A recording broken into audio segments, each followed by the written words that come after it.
कर्म सत्ता ऐसी चीज है जो दूसरों के कंधों पर रखकर बंदूक चलाती है। कर्म सत्ता स्वयं सजा नहीं देती, दूसरों का माध्यम बनाती है। पड़ोसी के माध्यम से, रिश्तेदारों के माध्यम से कर्म सत्ता सजा देती है। और अपने को लगता है यार उसके कारण ये मेरी जिंदगी के अंदर दुख आया, उसके कारण दुख आया, उसके कारण दुख आया। लेकिन ये ज्ञानी जन कहते हैं कि सारा विश्व और सारे विश्व के प्राणी कर्माधीन हैं।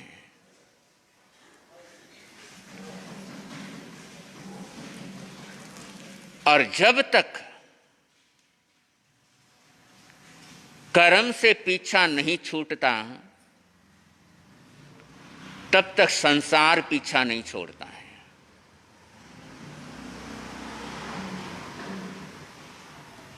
इसलिए सुंदरतम कर्म जिंदगी के अंदर होने चाहिए। कार्य अपने ऐसे होने चाहिए कि कर्म हमारे साथ, हमारी आत्मा के साथ एक में हो ना पाए। पूरे 14 रज्जु लोक में कर्म बिखरे पड़े हैं,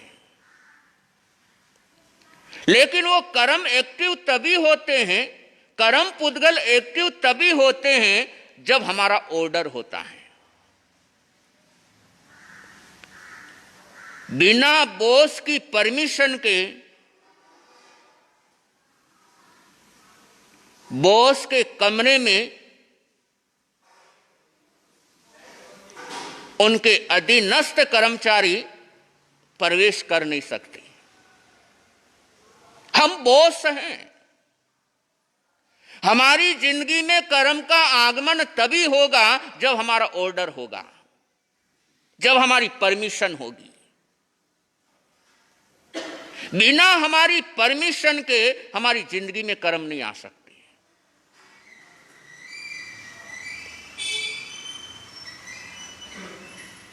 और कर्म कैसे हमारी आत्मा के साथ चिपकते हैं, ज्ञानी जन इसका एक उदाहरण देते हुए फरमाते हैं, हवा चली, हवा चलने से धूल उड़ी। अब धूल उड़ी, अगर दीवार में चिकनाट है तो धूल के कण चिपक जाएंगे, और दीवार में यदि चिकनाट नहीं है तो दीवार पर चिपकेंगे नहीं।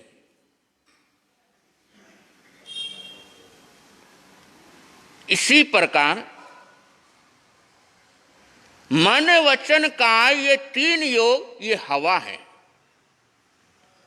इन योगों के अंदर हलन चलन हुई, मन के अंदर, वचन के अंदर, कर्म के अंदर, तो कर्म रूपी धूल उड़ी। और कर्म रूपी धूल उड़ी तो यदि हमारे अंदर वो कषायों की चिकनाट होगी, कषाय को गोंद कहा है, जितनी मात्रा में गोंद होगा, जितनी मात्रा में कषाय होगा, वैसे ही धूल चिपकती चली जाएगी आत्मा पर। कि जितनी ज्यादा चिकनाट कषायों की, उतना ही दीर्घकालीन कर्मों के साथ हमारा रिश्ता बंध जाता है। इसीलिए ज्ञानी जन कहते हैं जीभ की तरह रहो। जीभ अनेक रसों का रसास्वादन करती है, लेकिन फिर भी रूखी रहती है। जीभ को चाहे कितना ही घी खिला दो, रहेगी रूखी की रूखी।